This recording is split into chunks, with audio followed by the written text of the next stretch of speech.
Hello everyone, Nate here with Simply Sharp, and today I thought I would just walk you through sharpening my dad's knives. So Dad makes dinner for the whole family every Sunday, and he makes lunch for me on Wednesday. So he runs through his knives fairly quickly. He likes to cook a lot, and he has a lot of knives. What I'm going to show you today is probably, I don't know, 10 to 15% of the knives that he has. He has a collection of knives. So yeah, just thought I'd run through that, and hopefully you enjoy it. Thank you.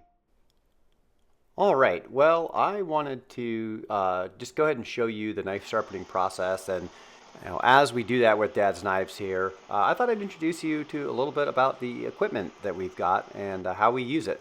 Um, Now, if you're familiar with us, awesome. If you are new to us, let me introduce myself. I'm Nate, and my company is Simply Sharp. And Simply Sharp is a mobile knife sharpening company in Atlanta, Georgia. Basically, it was founded with the idea that um, getting your knives sharpened can be a real pain in the butt. Typically, you have to take them to a store, leave them for several days, come back and get them. Or there are some mail order services, but those can be pricey, and you're still without your knives for a while. Um, so the whole idea is ultra convenience. We come to you, we sharpen in your driveway or just somewhere else outside, and usually takes less than a half hour to get it all done. Um, we have kind of a network of sharpeners around the Atlanta area, and most of us do this part time, which is why we use the equipment that we use. We don't have, we keep costs low by not having a store and by not having expensive work trucks. So that's kind of led us to what we have here. Obviously, in this case, I'm sharpening in my garage. Since these are my dad's knives, he just dropped them off for us.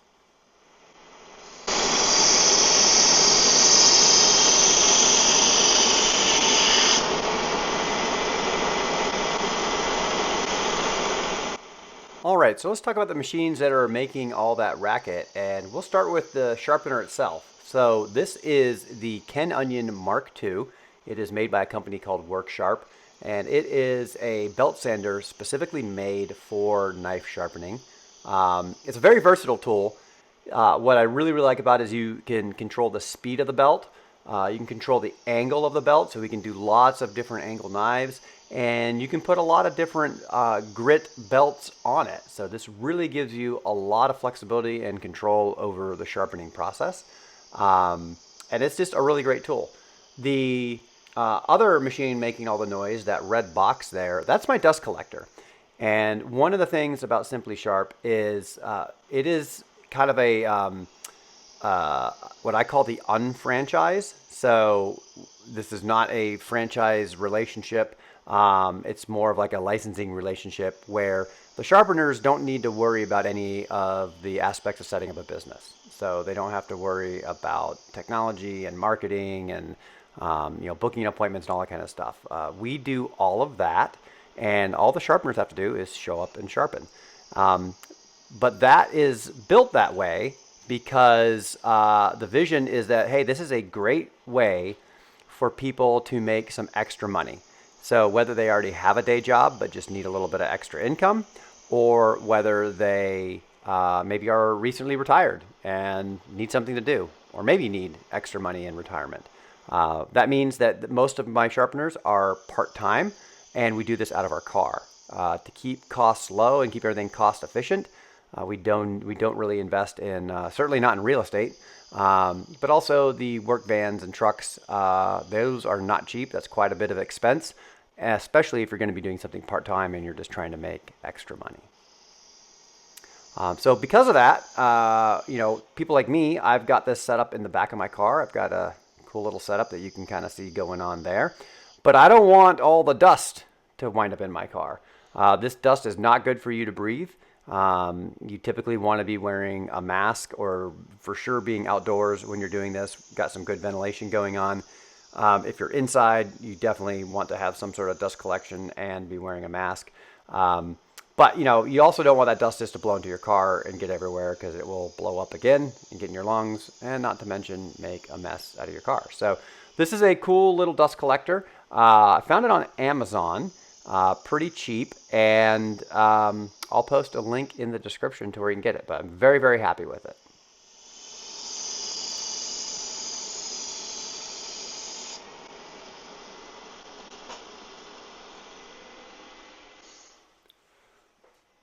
All right, what you're watching me do here is putting an edge back onto the knife. We call this establishing the edge. And what I'm using here is the most coarse belt in the progression that I use. So all sharpening is the removal of hopefully a small amount of knife material in order to put a nice sharp pointy edge back on the knife. So if you imagine like a flat squared off edge, the only way to get that sharper is to kind of remove those corners so that you have like one very nice sharp point. And that's what we're doing here when we say we're establishing the edge. The belt that I'm using is a Cubitron P120. I get this from a company called Curry Custom Cutlery, but Worksharp sells belts. You can get belts all over Amazon. You can get them from suppliers like Maverick. There's a lot of suppliers out there of these belts. In my opinion, I really like these Cubitrons. I also really like some of the ceramic belts that you can get from some of the vendors as well. That's what we're doing here with this first belt, is we're establishing that edge. And the next belt that you'll see a little bit later after I go through all of the knives is going to be our refining step. So what's happening with this coarse belt is it's removing material. In our world, it's aggressive. It's not really all that aggressive of a process, but for knife sharpening, I would call this the most aggressive thing that we do, short of reshaping a knife.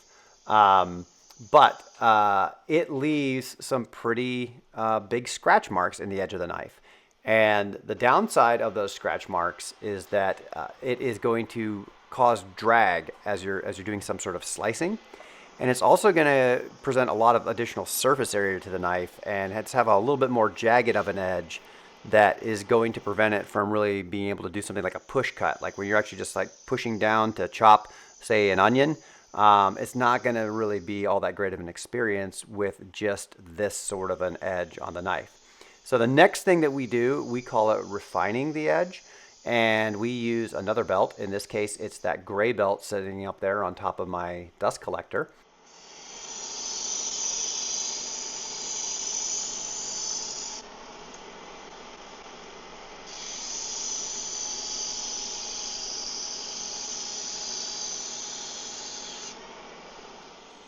Now, what you see me doing here is I'm feeling for the development of a burr.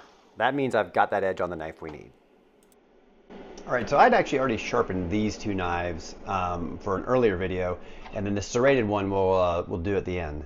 So I'm not skipping them; they're just already sharpened. Okay, so what you're going to see me do here is this is using a cleaning stick to clean the belt off. Dust particles, from the knife, particles from the belt themselves, they'll settle down into the belt. So if you think about it as just a piece of sandpaper, imagine the sandpaper as you're sanding the wood getting a little bit clogged up. What that little stick does is just cleans all that debris out of there.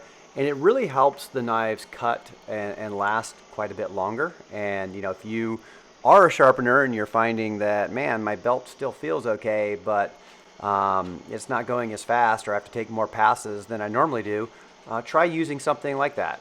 You can pick those things up anywhere. You can get them at hardware stores. They're called sanding cleaning sticks or something like that.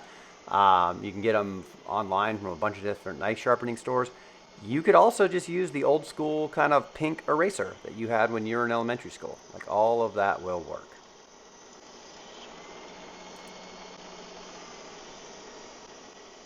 All right, so as mentioned, this refinement is really just making the deep scratches left by the 120 grit belt a lot finer. But surprisingly, this is only a 600 grit belt, which might certainly sound a little bit low, especially given that the grits can go all the way up into the tens of thousands. Many sharpeners that sharpen on stones will be using much higher grits in their final steps. But the reason we do this is number one, sharpening on a belt, just the speed with which the belt is moving, even at low speeds, is quite a bit more than what you would be getting from something like a stone. And we don't want to over sharpen the knives. Believe it or not, that is a thing. Knives can be over sharpened.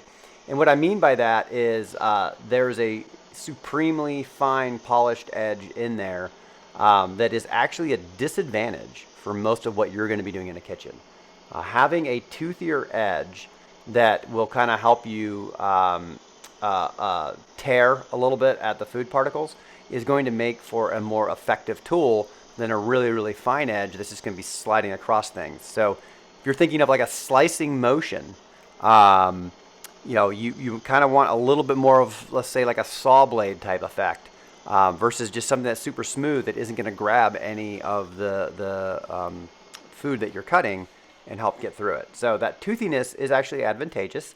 Personally, I wouldn't recommend refining a knife anywhere past 1,000. I like 600 to 800 range. I think that is the most desirable and best working edge on the knife.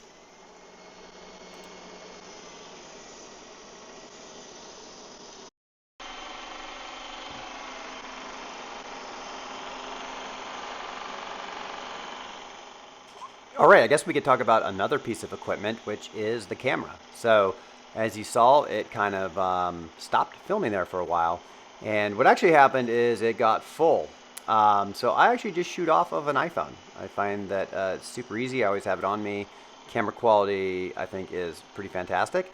And, I use just a bunch of, free Apple tools like iMovie to go ahead and make videos like this. And I make little tiny videos of me slicing up paper. If you've seen me on Instagram or Facebook or even follow me on YouTube, you see me just making a bunch of silly little videos of things I encounter out in the wild. And I just do that right off my phone, edit them with iMovie. iMovie is free, it's functional, and again, it's letting me do the job without investing tons and tons of money. All right, we're going to see me put then there is compound. So that blue stick is polishing compound, and I'm just applying it to the belt. The compound is what's actually doing this last step here that we call stropping. You can think about it as just polishing metal. And it is going to remove any additional roughness. It's going to put an even finer edge on the knife. We're still going to have that underlying toothiness that we get out of the 600 grit belt we were using previously. But it goes, this belt will go ahead and the polish in particular will go ahead and just really kind of refine that, polish it, make it a lot smoother. So that is one of the reasons why you can stop at 600, because you have this whole additional step, which is going to refine that edge even further and get it to where we want it to be. The belt itself is felt. And actually what I'm doing here is I'm testing for a burr. And that's just a piece of microfiber cloth. If I had any burr left on the knife, I would have felt it drag and get pulled and start pulling at the microfiber. You can usually see the burr, which is, if you have good lighting, you can see the burr just come off and whether or not it's there. You could also just kind of feel for it. It is also something that when you see sharpeners cutting paper, yeah, it kind of looks fun and cool and makes for a great demo. But you can also feel and listen for anything in that knife that you may have missed. So maybe you didn't get all of the burr off, which is what I did there because I had to go redo it. Or you missed maybe a nick in the knife that's still there, and that will catch. It will catch that microfiber, but when you're cutting a piece of paper, it'll kind of pop the paper. So like, uh-oh, there's something I missed in there, and you're going to have to go back and address.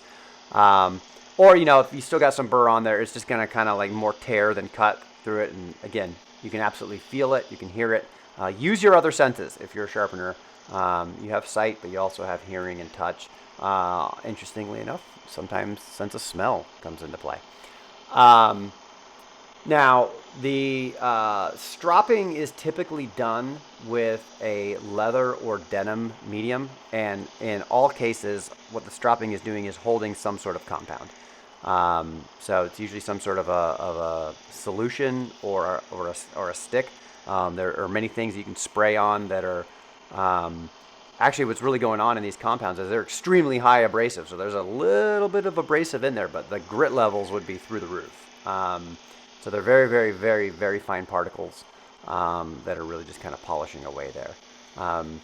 But yeah, you usually put them on leather or denim. Felt is one that you can also use. And I like the felt belt in this case because it does a really good job of quickly removing the burr and also leaves a nice polish on it.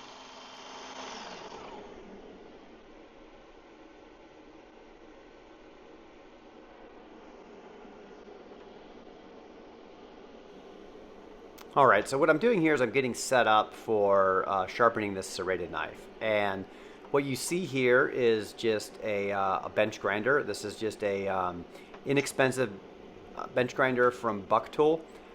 If you're going to do this, the important thing that you want to know is you need a low speed grinder.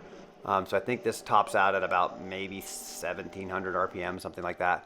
But if you just go search for Buck Tool low speed grinder, you'll find this model. It works great. It's what a bunch of us sharpeners use for this application. What's actually happening here is the wheel on this thing is a diamond wheel. So it's a metal wheel impregnated in the outside layer there with some diamond dust. And so it cuts very quickly. It will also build up a lot of heat, so you just want kind of quick little contact with the wheel. And that size wheel, that's 1/4 of an inch, and it is going through and just re-serrating that knife because all of the serrations had kind of gotten dulled and they were no longer all nice and pointy. Sometimes it takes a couple passes. I'll be honest with you, I'm still really getting proficient with this particular process. I could certainly be better at it. Finding the right angle to hold the knife at and approach the wheel at, that's something that I'm still kind of working on. Also, just making sure I'm using the right type of wheel. So, this guy, he's got a 1/4 inch and a 1 inch wheel over there. I also have a 1/2 inch wheel. These, again, came from Curry Custom Cutlery. You can get those from his shop over there. But yeah, we're just going to put these serrations in there, and then we'll move on, and we're going to have to take the burr off.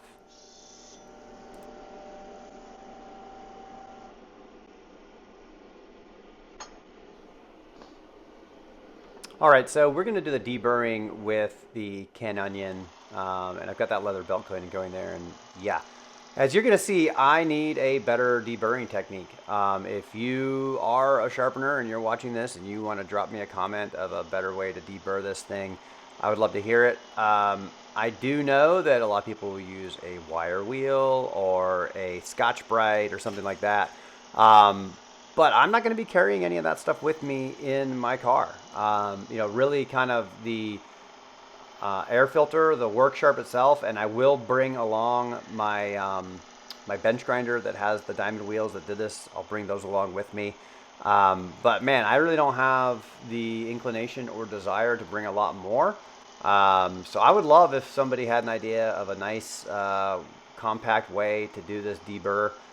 Compact and low power if you're going to recommend a power tool. Would love to hear from you on how to do it. But yeah, as you can see here, it's going to take a million passes, and then I'm going to get out my wire brush and see what happens.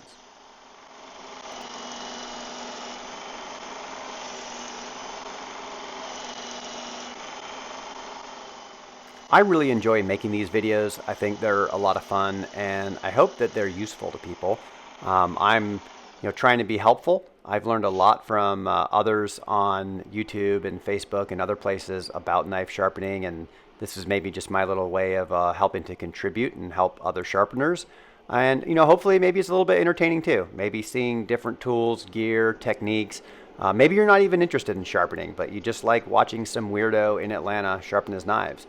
But maybe not. Maybe you guys hate these things. But I would love your feedback. I would love to know what you think about this particular format I'm trying out here. And if you have any ideas of something that you think might make a good video, if you want to see me try something or do something or demonstrate some piece of equipment, drop me a line in the comments. I would be happy to investigate it, and it helps me learn and grow. And like I said, it's a lot of fun. I enjoy making these things.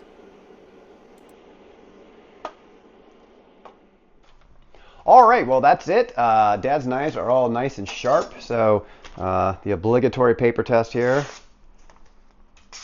So really sharp. It's going to cut through all of the food that he's going to make me and my family every Sunday, and the yummy, delicious sandwiches that he makes me on Wednesday. If you're in the Atlanta area, we would love to sharpen your knives. We offer a home service, so we come straight to your house. The whole principle of the business was started that getting your knives sharpened can be a pain in the butt. So we will come to you, sharpen them right in your driveway. Typically takes about a half hour or so.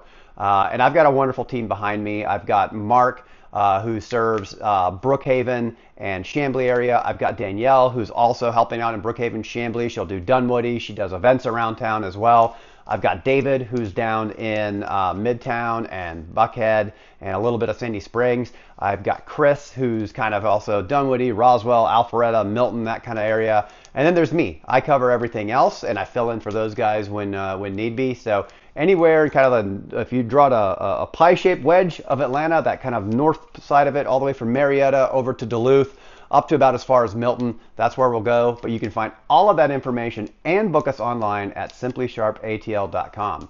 So hopefully you enjoyed that, and we would love to sharpen your knives. If you're interested in sharpening knives, but maybe you're a little bit intimidated about starting a business and maybe all of the back-end infrastructure like websites and marketing plans and booking systems and accounting systems and all that kind of stuff, you don't want to deal with it, that is the vision of Simply Sharp. So I call it the unfranchised. We do all of that for you, but it's none of the fuss and muss you get with a franchise. There's no franchise fees. There's no ongoing royalties. You pay one low licensing fee.